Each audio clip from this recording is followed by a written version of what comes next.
ya ndithu tiyeni ndithu tipite ndithu ku America konkuja pamene ndithu tikuona nkhani ya Charlie Kirk amene ndithu waombeledwa ndithu msempha uja wa timati jugular vein, msempha wapakhosi pamene kungochotsa pamenewo ndithu hayi ndithu iweyo zamoyo tikayikire chifukwa ni msempha ufunika kwambiri ndamene ndi umene makamaka unachotsedwa and anthu agawikana pawiri ndithu pali ena ndithu aya akondwerera pa anthu ena ndithu akudandaula and pali anthu like manomo alese nature chilengedwe cha munthu timakhala curious kuti chachitika nchani, why nanga funso limene makandi limene limabwera nde pakati pano ndithu FBI akufufuzabe kuti aone kuti chachitika nchani nanga ndani wapanga zimenezi. By the way, kandala kamene anakagwira pamba paja panali kandala kamene anakagwira nthu yayi mwakuti mwina munakaonanso kandala kamene kachakwa yayi, it turns out kuti samene uja yayi completely samene uja samadzidziwaso analinso kunyumbaso and even iso nyamata amene akutchaliyo samamudziwaso, right? Therefore, yeah. We received a phone call from my youngest daughter, Zandra, and she was telling me in a bit of a panicked way that I had to delete all my social media accounts because my name and image was out there associated with a shooting that had happened in the US.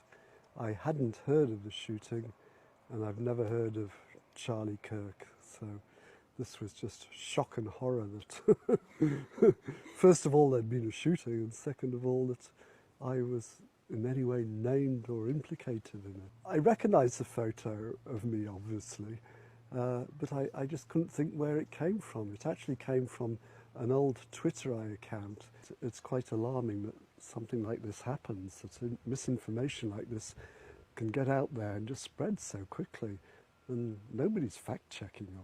Well, you guys are, but nobody on social media. Pakati pano iwo angopeza footage CCTV madziwa maiko anzathu anthu paliponse anthu amaisatu pakhaiba kamera ndithu nde amaza tenga ndikumaona nde munthu ndi nyamata ndithu minaso I think minaso ma 20s maybe early 20s ndi nyamata ndithu amene waombera kumuombera mchali amene yuyo.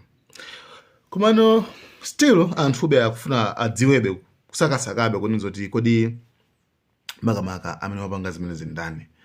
By the way, I got $100,000 US. Yo, I don't know kuti kumalawi ndama zingati mopanga masamu mungu ika 100,000 nde mopanga times mika kamika 3,000 is fine, 4,000 5,000 because you say ukakhani $1 you say magirabe manga ndimene panopa demand ili panopa kumalawi wina akakubuza ase ndipase ndopasa 4 pin ndipase 5 pin 35 mori mosemo nde pali 100,000 imene eberekedwa kwa imene iberekedwe kwa yense amene angapereke tip, kwa yense amene angapereke information kumene kuli mnyamata amene nde zithuzi ndithu zamba kugawidwa ngakhale kuti palibe clear face in video yonso ndili ndi apatali kwambiri yoti nyamata amene kuti like anthu afuna amugwire basi tidziwe kuti why wapanga zimene zizi. Do you understand? Tidziwe sungangomupha munthu osadziwa kuti chochitika njani. Koma msomano pamene panopa sopano zinthu zikutuluka kwambiri kufuna kupanga understand kuti amene atha kupanga zimene zili ndani chifukwa pamakhala timati machani kupenika kwakukulu, right? Amene atha kupanga zimene zili ndani, amene angamuphe yeyo ndi ndani. You understand? Ndi anthu sopano amba kuona zoti mkulu ameneyo amene Charlie amene Kirk ameneyo yes anali woti choyambirira anali pro-Israel ndithu osapota ndithu Israel kwambiri, koma anali Christian, anali Kristu kwambiri nde Mkristu koma osapota Israel. Nde mbuyo muti nakamba sokozana ndi Akristu kuti why akumasapota Israel. Then information imene ilipo chapa kuti munake sitimalowa deep kwambiri, komano tikalowa deep kwambiri pali zimene anapanga Ayuda anapanga chinthu china chake ngati kagulu kochita kuti Christian civilization. Judeo-Christian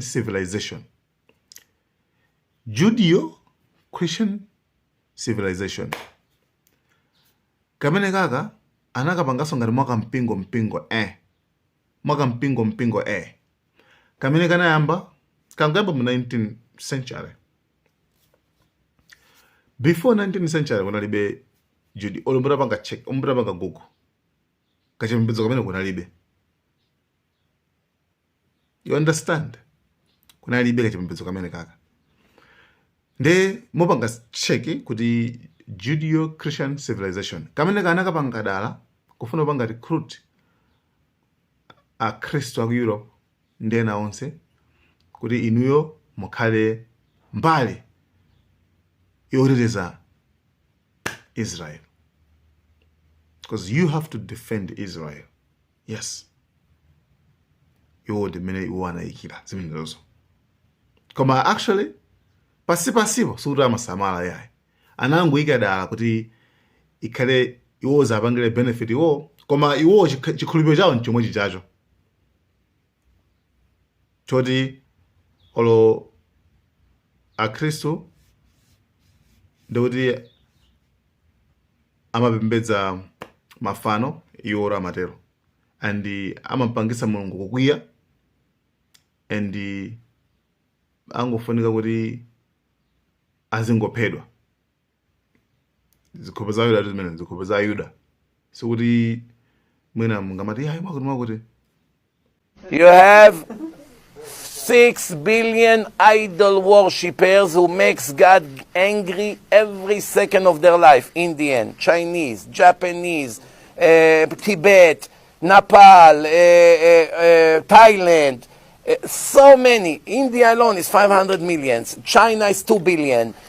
So many, 2 billion Christians, which are idol worshippers. Between Chinese, Hindus, Buddhists, and Christian, at least 6.5 billion people are idol worshippers that according to the Torah do not have the right to live. Idol worshipper goy, it's death penalty. Not only Jews, even a goy who bow down to an idol, who believe in JC, deserve death penalty. Yeah. They can dimene itu. We need to amapangisa Mulungu kukwiya taizose every second. My billion, you see something like that. Therefore, I'm as many akhulupirirazo ndapasira ma videos amene iwo zimamaganiza nkhani kuza ndi Yesu abina ntchito ankango namizira, which is kwa munthu wachipembedzo. So ngapanga sideline ujeni Jesus kuti abasa amene apite pambali no sizingatheke zimenezo, right? Yesu ndofunikira nde yes, nde iwo amampanga be denounce, amampanga deny muponyera kumbali, koma still akupanga create kachipembedzo kena kake kamene kochidwa kuona zoti Judeo-Christian civilization kamene kake kuti anthu azikhala ngati kuti azapanga recruit, azikhala ngati ali side imene ijayo, azikhala ngati attached kwambiri ndi Chiyuda, koma especially not Chiyuda komano Zionist.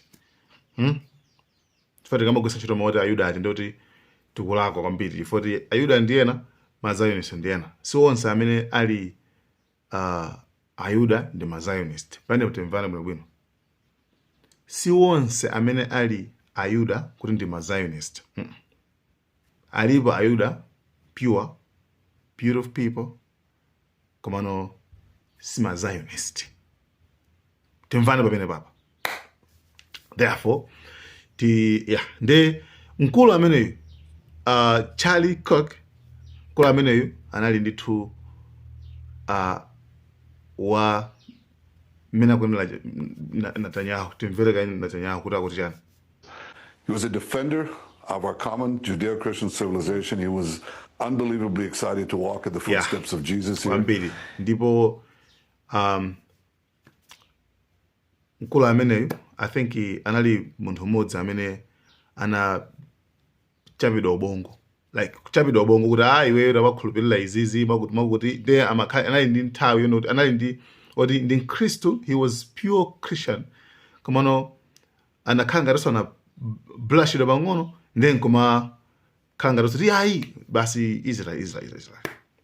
Mukudziwa kalesoni yonso sikuti alipo yekha koma aliponso ambiri amene sakudziwanso bwinobwino even za Judeo Christian civilization. Sakuzidziwa kwambiri then akuyenera kupanga research, akuyenera kupanga check kuti adziwe chifukwa sichipembedzo cha Mulungu komano zoti zangoyambisidwa mu 19th century. In the 21st, right? 21st. That means 20. So, approximately 300 years ago. Because century, akamati century ndi zaka 100. Century ndi zaka 100. Right? So, mu 19th century, ndimene munayambisidwa zimene zizi. Ndi mkulu ameneyo, komabe nthawi pakudusa pa nthawi, zimapeza kuti munthu umambano kuzindika china chakenso. Kwa munthu amene ali free minded, kwa munthu amene amakhala look sharp nthawi zonse, kwa munthu amene sali puppet chidole cha wina wake, kwa munthu amene amakhala ndi kaganizidwe ka independent. Chifukwa kaganizidwe kato, remember kuti wina aliyense anampasa ubongo umodzimodzi. Wina aliyense. And iweyo ukamatenga maganizo a munthu wina wake, make sure kuti maganizo awo they are teaching you how to think, not what to think. Pali zinthu zoiti, pali kuphunzitsa iweyo kuti uziganiza ichi, ndi pali kuphunzitsa kuti uziganiza chonchi. Right? Kungupasa ma strategies, kukupasa njira. Kuti ukazakoma ndi vuto ili, this is the njira ndi, step number 1, number 2, number 3, mpaka you find it for yourself. You do some research for yourself. Ndebali maphunziro ena amene amakuletsa kupanga research, amene amakuletsa kupita patsogolo mukuganiza, koma amangokuza kuti uganize izi. They teach you what to think. Iyo maganizo ako osa amakhala nthu mulaini. Right? Amakhala mulaini. Yeah, for example, okay. Ndiyo mwana wabadwa pita ku skulu, peza magrade abwino, ukayamba ntchito, uzapanga retire, zamwalira. So this guy, imazafika nthawi. This guy, one of my Gen Z, anamba organiza. Is it true? Like, is it into zone adi? Like, like, am I doing the right thing? Chifukwa ukafuna kudziwa amene ali bwana wako, uyangane munthu amene you cannot criticize. Amene amezuro uyu ndiye bwana wanga. Amese ungapanga blame. Ndiye uja ngati free thinker, free minded person, munthu uri ndi nyamata anayamba tsopano like amakhani maganizo ake. Like guys, kuti za Israel zi ABCD. You understand? Pamene poyambirira samakhala yonje. Poyambirira amakhala basi komana chakumapetoko. Pamene tsopano anayamba tsopano kupanga questions zambiri. Anayamba kupanga questions zambiri, anayamba kufunsa zinthu zambiri. Mpaka anafika poti anayamba kudandaula kuti komano ineyo why mukundipanga question kwambiri pa maganizo anga, like pali zinthu zina zake zimene ndikufana pali zochitika zina komano like why sitikuyika America first chifukwa to America ndi pankhani ya Israel akuluakulu usapange chilichonse chimene chili against Israel. It's like bora sonyoza America bora unyoza America apo poto kunyoza Israel bora unyoza America zimene zimachitika kwa America zimene zonso ndi pali msilikali winaso ndithu anapereka somboni ngati umenewo video yake so ndithu okay pang'ono pokha komabe I think mukayipakisa kwa FB towana. So after 20 years of service in the military, yesterday I got pulled into an officer's office and counseled for posts that I have on my social media. During the counseling, they told me I'm under investigation as a threat to national security. When I asked for proof, like what the posts were yesterday. Okay. Nde yeyuso nde munthu ukakhala kuti uli against imene zochitika zina zake zokhuza ndi Israeli amakutchula dzina ndithu antisemitic. Amene amabwera ndi chenchani antisemitic kuti munthu udana ndi ma Israel like uli ndi iweyo like zoyipa kwambiri weni munthu woyipa kwambiri nde iyeso anayamba kutchulidwa maina ngati amenewo kuti ndi antisemitic kuti akudana ndi akudana ndi Israel pamene munthuyo akhanthaira nde pali wina pali ma information kuti pali anthu ena amene ali closed kwa iyeyo amene anayamba kuyankha kuti ineno anandiuzawo kuti iyeyo akangogalukira akangoyamba kuyankhula zimene zili against mene kupanga question zinthu zina zake sikuti zambiri kungopanga question kuti chako bwanji akuti azamupha komanso panopa akuona zoti akufuna mrani amufuna amuphe ndithu amene ndi ma information amene akutuluka nde molomuno wake so amadandaulaso kwambiri just a little bit sindifuna year-old with an AR-15 or an automatic machine gun that is an IDF soldier, right? The whole country is surveilled. And so let me just kind of go through this. We don't talk about Israeli politics very often, and most Americans don't know this. The last 9 months, Israel was on the brink of civil war. It's not an exaggeration. There were protests planned this week against Netanyahu, where they anticipated tens of thousands of people to take to the streets. That's all gone, Patrick. Netanyahu now has an emergency government and a mandate to lead. You and I believe that we're Americans and Americans first, period. End of story. We are citizens of this nation, okay? That's and right. Israel, we have funded, we have supported, not No. like we're going to, but we're like, honestly, the way you are treating me is so repulsive. I have text messages, Megan, calling me an anti-Semite. But nde anthu akhulupirira kuno zoti achino Mossad agwira ntchito ino pacha amuchita zinthu chifukwa anayamba madziwa anthu masystem amene even akwambe CIA ndichoncho ndithu CIA achino Mossad akagwisa ntchito akuona zoti wayambano kupanga zina amazati okay tikuchotsa jugula mphanga ndamaza pshu basi ukuzimitsa amakhala kuzimitsa pali ma movies ena amene mmaonera amene amakhala ngati apanga sewelo nchicha kuti akugwisa ntchito nyacha kukhala spy chanchani kana kuna wesa afuna sakuzimiseso zimachitika adi in real life zimachitika ukhala kana basi amaza ku omwe osonda amene amazata even